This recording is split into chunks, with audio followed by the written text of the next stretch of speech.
అనంత కరుణామయుడు అపార కృపాశీలుడైన అల్లాహ్ పేరుతో ప్రారంభిస్తున్నాను. సూర అల్ ఫుర్ఖాన్ 61 నుంచి 77వ ఆయత్ వరకు 6వ వరకు. మహాశుభప్రదమైన వాడాయన, గగనతలంలో బుర్జులు సృష్టించినవాడు, అందులో ఒక దీపాన్ని, ఒక మెరిసే చంద్రుణ్ణి వెలిగించినవాడు. ఆయనే రేయింబవళ్లను ఒకదాని చోట మరొకటి వచ్చేలా ఏర్పరిచినవాడు.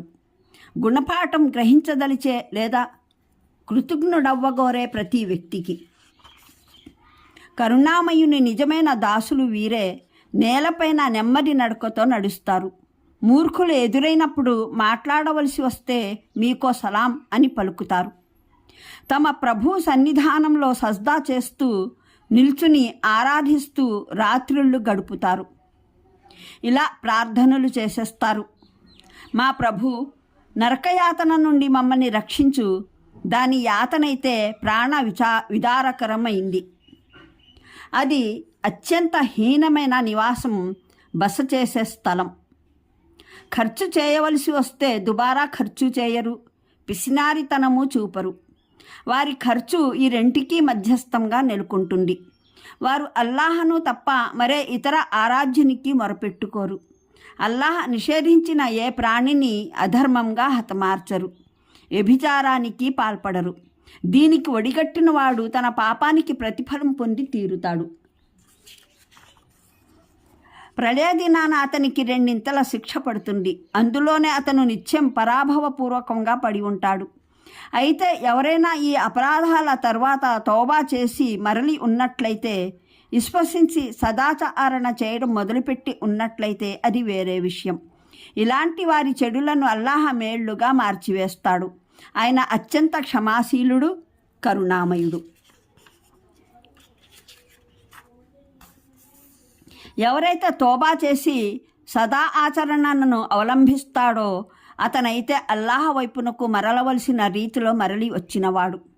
మరి కరుణామయుని దాసులైన వారు అబద్ధానికి సాక్షులు కారు. ఏదైనా వ్యర్థమైన దాని దగ్గరగా వారు వెళ్ళవలసి వచ్చినట్లయితే సౌజన్యవంతులలా దాటిపోతారు. వారికి వారి ప్రభు వచనాలను వినిపించి హితవు గరిపినట్లయితే వారు దాని పట్ల గుడ్డివారుగా, చెవిటివారుగా ఉండిపోరు. వారు ప్రార్థనలు చేస్తూ, మా ప్రభు, మా అర్ధాంగుల ద్వారా, మా సంతానం ద్వారా మాకు కంటి చలువను ప్రసాదించు, మమ్మల్ని నిష్ఠాపరులైన వారి అగ్రసరులుగా చెయ్యి అని వేడుకుంటారు.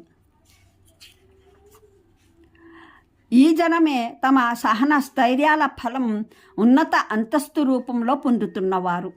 మర్యాదపూర్వకంగా శుభాకాంక్షలతో వారికి ఆహ్వానించడం జరుగుతుంది.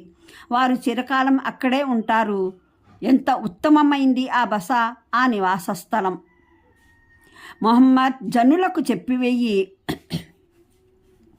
నా ప్రభువుకు మీ అవసరమేముంది? మీరే ఆయన్ని మొరపెట్టుకోకపోతే ఇక మీరు ఎలాగూ తిరస్కరించారు కాబట్టి అతి త్వరలో పొందనున్న శిక్షకు ప్రాణం వదిలించుకోవడం మీకే దుర్భరమైపోతుంది. 73వ వివరణ. ఈ మాట వారు కేవలం తమ తిరస్కారపు చిలిపితనం, అశాంతం, మొండితనం వల్ల అనేవారు. ఫిరౌన్ కూడా ఇదే విధంగా మూసా అలైహిస్సలాంతో అన్నాడు, ఉమా రబ్బుల్ ఆలమీన, ఈ విశ్వప్రభువు ఏమిటి అని. వాస్తవానికి మక్కా తిరస్కారులకు కృపాకరుడైన దైవం అంటే తెలియనిది కాదు. ఫిరౌన్కు విశ్వప్రభు అంటే తెలియనిది కాదు. కొందరు వ్యాఖ్యాతలు అరబ్బుల్లో దేవునికి రహమాన్ అన్న పవిత్రనామం ప్రసిద్ధిగాంచింది కాదు, అందువల్ల వారు ఇలా అభ్యంతరం తెలిపారు అని కారణం చెప్పే ప్రయత్నం చేశారు. కానీ ఆయత్లో భావ ప్రకటనా శైలి స్వయంగా చెబుతుంది. ఇది ఎరుకలేమి వల్ల చేసిన ఆక్షేపణ కాదు, హద్దులు మీరిన మూర్ఖత్వం, మొండితనాల వల్ల చేసింది. అలా కాకపోతే అల్లాహ్ వారి ఈ వైఖరికి వారిని మందలించకుండా మృదువుగా బోధపరిచేవాడు. ఇది కూడా మా పేర్లలో ఒకటే, దీనికి వింతగా చెవులు నిక్కబుడుచుకునక్కర్లేదు అని. పైగా చారిత్రకంగా అల్లాహకు అతి ప్రాచీన కాలం నుండి రహమాన్ అన్న పేరు ప్రసిద్ధమైంది, ప్రచారంలోనూ ఉంది. చూడండి, ఖురాన్ అవగాహనం సంపుటి 6, అస్సజ్దా పాదసూచిక 5, సభా పాదసూచిక 35. ఇక్కడ తిలావత్, సజ్దా, పారాయణ, ప్రణామం చేయాలన్నది షరియత్ నియమం. ఈ విషయంలో ధర్మశాస్త్రవేత్తలందరూ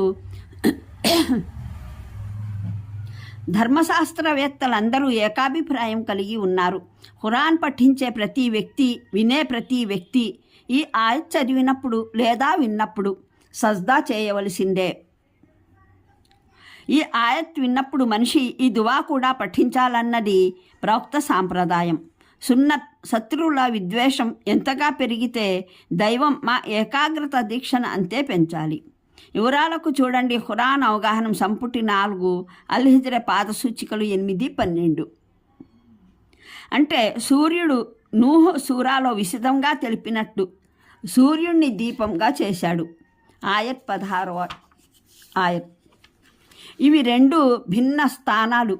అవి తమ రాశి రీత్యా వేర్వేరైనవి కానీ తమ నైజం దృష్ట్యా అవినాభావ సంబంధం ఉన్నవి.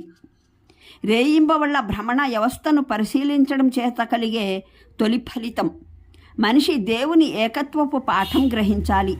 మరి దైవం పట్ల ఏమర్పాటుకు లోనై ఉన్నట్లయితే స్పృహలోకి వచ్చి మేల్కొనాలి. రెండవ ఫలితం దేవుని ప్రభుతను గ్రహించి వినమ్రతా శిరస్సును వంచాలి. అపాదమస్తకం కృతజ్ఞతామూర్తిగా మారాలి. అంటే ఏ రెహమాన్కు సజ్దా చేయమని మీకు చెప్పగా మీరు నిరాకరిస్తున్నారో ఆయనకు జన్మతః అందరూ దాసులే. కానీ ఆయనకు ఇష్టులైన వారు అభిమాన దాసులు, సచేతనంగా దాస్యం చేసేవారే. వారు ఫలానా లక్షణాలు తమలో సృజించుకుంటారు. మిమ్మల్ని ఏ సజ్దా చేయమని పిలుపునివ్వడం జరుగుతున్నదో దాని ఫలితంగా ఆయన దాస్యం స్వీకరించే వారి జీవితాల్లో కానవచ్చే పరిణామాలైతే ఇవి. మరి దాన్ని తిరస్కరించడం చేత కలిగే ఫలితాలేమో మీ జీవితాల్లో ప్రస్ఫుటమవుతున్నవి. ఇక్కడ అసలు ఉద్దేశం శీల స్వభావాల, నైతికతల 2 నమూనాలను పోల్చి చూపడం. ఒకటేమో మహానీయ ముహమ్మద్ సల్లల్లాహు అలైహి వసల్లంను అనుసరించే వారిలో పుడుతున్న శీల స్వభావాల నమూనా. మరొకటేమో అజ్ఞానం పైన నిలకడగా స్థిరపడ్డ వారిలో అన్ని వైపులా కానవస్తున్నదే. అయితే ఈ పోలిక చూపడానికి అనుసరించిన విధానంలో కేవలం తొలి నమూనాలోని ప్రసిద్ధంగా కనిపించే ప్రత్యేకతల్ని ముందుంచడం జరిగింది. రెండవ నమూనాను చూసే ప్రతి కన్ను, ఆలోచించే ప్రతి మనస్సు స్వయంగా ఎదురుగా ఉన్న చిత్రాన్ని చూసి స్వయంగానే రెంటినీ పోల్చుకోవాలని కోరడమైనది. దాన్ని విశదపరచవలసిన అవసరం లేదు. అది చుట్టూతా ఉన్న సమాజం అంతటా విస్తరించి ఉన్నదే. అంటే అహంభావంతో నిక్కబొడుచుకుని నీలుగుతూ నడవరు. దురహంకారులుగా, దౌష్ట్యంకరులుగా తమ నడక ద్వారా తమ బలిమిని ప్రదర్శించే ప్రయత్నం చెయ్యరు. వారి నడక సౌజన్యశీలుడు, వినమ్ర స్వభావుడు అయిన వ్యక్తి నడకలా ఉంటుంది. నెమ్మది నడక అంటే ఉద్దేశం బలహీనమైన రోగగ్రస్తుల నడక కాదు. లేదా ప్రదర్శనాబుద్ధి గల వ్యక్తి తన అతి వినయాన్ని ప్రదర్శించడానికి, తన దైవభక్తిని చాటడానికి కృత్రిమంగా అవలంబించే నడక కూడా కాదు. ప్రవక్త మహానీయులు సల్లల్లాహు అలైహి వసల్లం స్వయంగా నడిచేటప్పుడు దిగుడు దారిలో దిగుతూ నడుస్తున్నట్లు గట్టిగా అడుగులు వేసేవారు. మహానీయ ఉమర్ రజియల్లాహను గురించి ఉల్లేఖనాల్లో ఉంది. ఆయన ఒక యువకుడైన వ్యక్తిని బలహీనుడి నడక నడుస్తూ ఉండగా చూసి అతన్ని ఆపి ఒంట్లో బాగోలేదా అని అడిగారు. అతను అదేం కాదని చెప్పాడు. ఆయన కొరడా ఎత్తి బెదిరించారు. బలంగా నడువు అని పలికారు. దీన్ని బట్టి నెమ్మది నడక అంటే ఒక సుజన వ్యక్తి లాంటి సహజమైన నడక అన్నమాట. అది కృత్రిమంగా వినయపూర్వకమైందిగా రూపొందించరాదు. లేదా దానివల్ల అనవసరంగా అసక్తత, దౌర్బల్యం వ్యక్తమవ్వరాదు.